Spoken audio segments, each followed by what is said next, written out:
Welcome back to my channel for a short Leica episode about the new Leica M EV1, and that is the newest Leica M camera, which has no longer an optical viewfinder with rangefinder mechanics built in, but an electronic viewfinder that looks pretty much like the EVF of the Leica Q328 and the Leica Q343. And in this video now, I want to take the camera out in the field and shoot it. And if you have not yet seen my introductory video about this brand new Leica M camera, I'll post a link down below in the info box. Let's kick this off.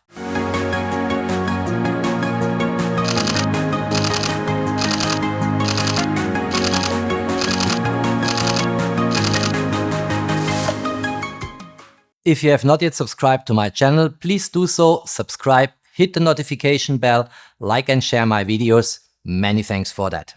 Alright, so as tradition dictates on my channel, and you guys know it by now, the first exposures I shoot with this brand new camera will be in the evening and will be long exposures. And I also want to include a little bit of indication on dynamic range, so I will underexpose. I want to also use some of the functions here. Let me quickly switch this camera on and go into drive mode. So I just want to experiment, but it will all happen in the evening because that is always what interests me most when I get a brand new camera into my hands. So if we go here to drive mode and look here, well, I will definitely try out single shooting for granted, but I will also use interval shooting and exposure bracketing. And I will also do some panorama stitchings. These are all things I try in the evening with these brand new cameras when they make their way into my studio. And of course, I will discuss all the sample images with you, and you will get your first impressions firsthand from me what this camera is capable of. My personal guess is, since it's kind of the same sensor as what we have in the two Leica Q3 cameras and the SL3, that dynamic range will be terrific and image quality will be superb. I have no doubt about that. Now, what lens do I want to shoot tonight? And I decided here for a 75mm lens, which is super heavy, and it is the famous Noctilux-M widest open f1.25 75mm. This is one of the best lenses in the Leica M lineup, so I try to make it easy for the new family member here, the Leica M EV1. And there is already a very comprehensive video about this lens on my channel, which I will also post down below in the info box, so you can look this up and get all the data and specifications you might want to know about that lens. Why do I decide for 75mm and not for a typical wide angle lens for landscape? Well, because it makes items in the scene appear larger and brings them closer together. Some people call this a bit sloppily the compression effect. If you do landscape with telelenses, I'm not so sure that's really correct if you photograph landscape or cityscapes with telelenses. What I will enjoy if I'm heading out of Zurich in a moment, so I will drive about 35 minutes and then oversee Lake Zurich to a spot I use from time to time. I will definitely enjoy having the camera on a tripod and working with the new built-in electronic viewfinder. It's an 0.5-inch EVF, 5.76 megapixel resolution. It's an OLED viewfinder, and it has a magnification of 0.76 times. And what I've seen so far when trying out the camera and doing my first intro video, this is a terrific viewfinder. As I said, it's pretty much the same as what we have on the two Leica Q3 cameras. And we have on the sensor also the triple resolution, 60, 36, 18 megapixel. I'll shoot everything tonight with 60 megapixel because I want to really get the maximum out of that sensor. And I can actually decide whether I want to store images on the 64GB internal memory or on an SD card. And like you guys know, if you watch my tutorials, I'm a big fan of actually storing footage twice. So I will, in the menu, make sure that I set this camera up in a way that every photo, every image ends up on the internal SSD as well as on the SD card. So I have backup in case something bad happens. So all that remains now is grabbing the camera lens combination, going to my car and getting on the road. And then I will come back with sample images, we'll show them to you in Lightroom and we'll discuss them in detail, of course.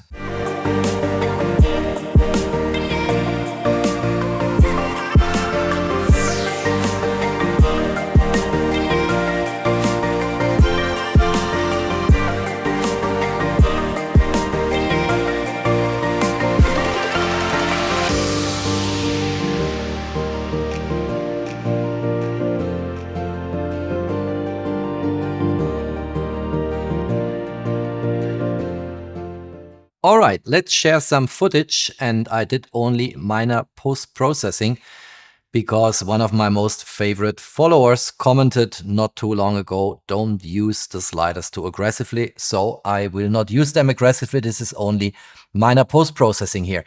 That's the first shot. The camera was always on a tripod. Forget about the aperture here in the metadata in the upper left-hand side corner because the camera does not know.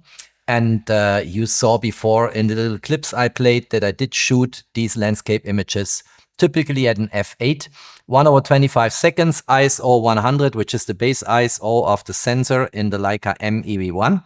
And of course the full resolution, as I already indicated before. And if you look at that image, it's one of these typical hazy days around Lake Zurich. And here, by the way, you see Zurich in the background. Actually, a lot of detail, which you see through the haze and the air here, and also on the other shore of the lake here. And then if you go into a more closer distance here, you see lots of details, nice colors, nice contrast, nice micro contrast. Look at that. This looks really good, and nothing less I expected from that sensor because it's essentially the same sensor as what we have in the Leica M11P, in the SL3 camera, and in the Leica Q3 cameras. So it is a well-known sensor. I did shoot a super panorama, and I'm going to show this later because this is very, very difficult to load and to show in real time. It's 424.9 megapixel. And I want to move on to this picture here, which is a bit overexposed. And it's overexposed, let me check here, I think by 2 full stops. And if I correct this, it looks much better. And you see all the details here in the sky, which are blown out in the original exposure because it's overexposed by 2 full stops. They can be fully recovered in post. So 2 stops of overexposure is not a problem. I also tried it a little bit with 3 stops, but then you have clipping and information is really lost. But this is impressive. Look at that. This is basically plain vanilla white color here, nothing going on. And then just controlling the exposure slider and putting a -2 in gives me all the details back in the clouds and in the overblown areas in that image. That's quite nice. So I wanted to test, of course, a little bit for dynamic range, some first indications. It's not a scientific test. It's just playing around with overexposure and underexposure. That one here is underexposed by 3 full stops, and it's a pretty dark image. Since it was evening, you see some of the lights here, and where the lights were switched on, you could see them, but this is 3 full stops underexposed. And then recovering information out of shadows, not a problem at all for this camera sensor. Look at that. This looks really, really good despite the hazy weather conditions I had on this day. And then I wanted to push the envelope and do it to the extreme, and I underexposed by 5 full stops. So this is basically a pitch black image. You see a few lights here coming out if you look at that. A few lights, but that's really all. It's 5 full stops of underexposure. And even here, you know, and that's the maximum you get on the exposure slider in Lightroom Classic. I could correct this and squeeze out some information, but the colors are distorted. The image is not an image I would use, but it illustrates the huge dynamic range you have, that you are able to go from this pitch black screen to this, where you recover a lot of information. Of course, it comes also at the expense of noise. If you correct in Lightroom a 5 full stops underexposed image and push the slider to the right hand side with a +5, but there is a lot of information which was recovered despite the fact that the coloring is no longer correct. And it also has not the image quality we saw in the first image, of course. But there is a lot coming out here. Let's go to this tiny little house here. You see the image has a little bit of a greenish appearance, and of course 5 stops is a lot, but indicates that the dynamic range of that camera is as strong as what I'm used to from the Leica Q3 cameras, the SL3 and the Leica M11P. Nice experiment going from here to here, just by a +5 in the exposure slider in Lightroom. Then I did shoot some panoramas. I like them a lot. The clouds and the sky give them a bit of a dramatic atmosphere. And again, let's start here in the bottom left-hand side corner. Let's look at these farmhouses here. Very nice. Look at the caravan here. Very nice what details you get out here. You see light trails here in the streets because that's a 4-second exposure. Still shot at an f8.0. Forget the f6.8 in the metadata. It's not correct. And base ISO 100 with this 75mm Noctilux lens. Really cool what you can get out here and the image quality you get. Let's go here. Look at that. This is amazing. Let's go to the other side of the shore on the lake. Also here, lots of details and images. Again, post-processing just a tiny little bit to get a bit more atmosphere, not too aggressively, not a lot. And also here where you have these lights, this looks really, really good. I think here's some kind of sports arena here.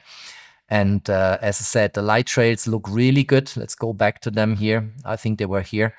And lots of details, nice contrast, nice micro contrast. As I said, the Noctilux 75mm is one of the best lenses the M lens lineup has to offer. Here's some light trails from the position where I was taking the shots. Think about that shot here, which is the camera facing towards the lake and then rotating by 90 degrees counterclockwise. Gives you that perspective to a little village you cross by with your car if you go to that location. And that also looks really, really good. Look at that. And you see, I didn't make this overly sharp, but it is very crisp and very sharp, just naturally as it comes out of camera. Post-processing in a moderate way. Here the same image with slightly different light trails. Look at that, really good in terms of details. The way the colors come across, this warm atmosphere in the evening, I personally like a lot. Here a third one, here you even see the car. And then let's go to this one here. This is again over the lake. A little less hazy now, and I think you see here the city lights of Zurich just here at the very end of Lake Zurich. Also some light trails on the lake. Very nice, and again, lots of details. Really good image. Look at the light trails here on the streets.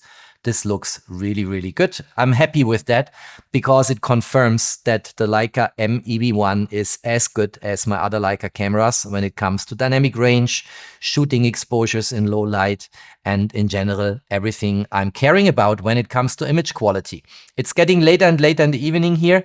Another panorama shot, 114.9 megapixel. And we have here an 8-second exposure. Look at that. Really cool. Really well captured. Look at these terrace houses here, a little bit sitting in the valley. Look here. The lens is fantastic. The sensor is fantastic. Here, by the way, is Mount Uetliberg. I don't know if you can see this. There is a very large tower on it. And also coming a lot of light in the evening here. More light trails, I guess. Here are light trails. Really cool. Let's look into the shadows a little bit, but also the structure of the trees here is well captured despite the low light. And the nearby farmhouses, they look gorgeous. Look at that. I really like it. Nice panorama, really capable camera lens combination. Here the same story again. Let's quickly go into that. And then here another image with light trails in that village. And what I also did, and I want to quickly talk about that, I have this super panorama where I will show you in a moment how this looks like with more than 400 megapixel. And you saw in the very short clips before I went into sample images also that I did shoot a time-lapse. And I have a few seconds recorded, which I post-processed together to a time-lapse clip, which I also want to show you. So here's the super panorama shot where I really went by almost 180-degree view from my left-hand side to my very right-hand side. And you see this looks really good. Look at that. This is where we saw the light trails before. Look at these images. The small green hills here in that landscape. The details, how this is captured despite hazy weather conditions. Look at that. Really nice. Here the lake starts. You see, we are coming now more towards the lake view. And look at that. There is so much detail in these images. As I said before at the beginning in Lightroom when we started our sample images session. This is more than 400 megapixel. It's a lot of frames stitched together. And that looks really good. Look at the other shore here on the opposite side of the lake. Really nice. And yeah, I think shooting this camera is a lot of fun and is also very rewarding because the image quality you get, this is basically here now on the right hand side, the green hills I was standing with my camera.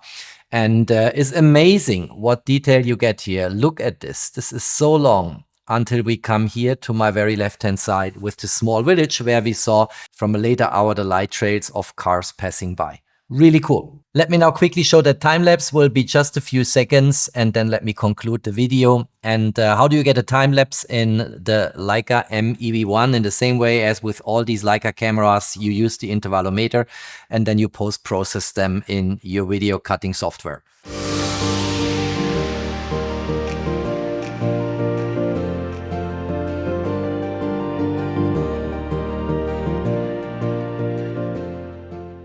All right, that's all I wanted to say and show. I really enjoyed shooting the camera on a tripod, looking through the EVF and finding focus and measuring exposure and doing all the tweaks I showed you in the menu, intervalometer and exposure bracketing.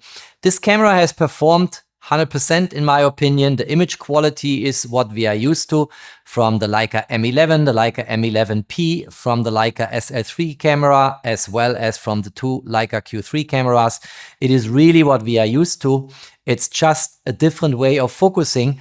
Namely, we have an electronic viewfinder here instead of a rangefinder, an optical viewfinder. And here, and I mentioned this and explained in my introductory video on the new Leica M EV1, we have another function lever which we can use and assign some functions to it. If you liked that video, don't forget to drop me a thumbs up. Stay tuned on my channel. There's always more to come. Thanks for watching. Stay safe and healthy. And of course, peace out.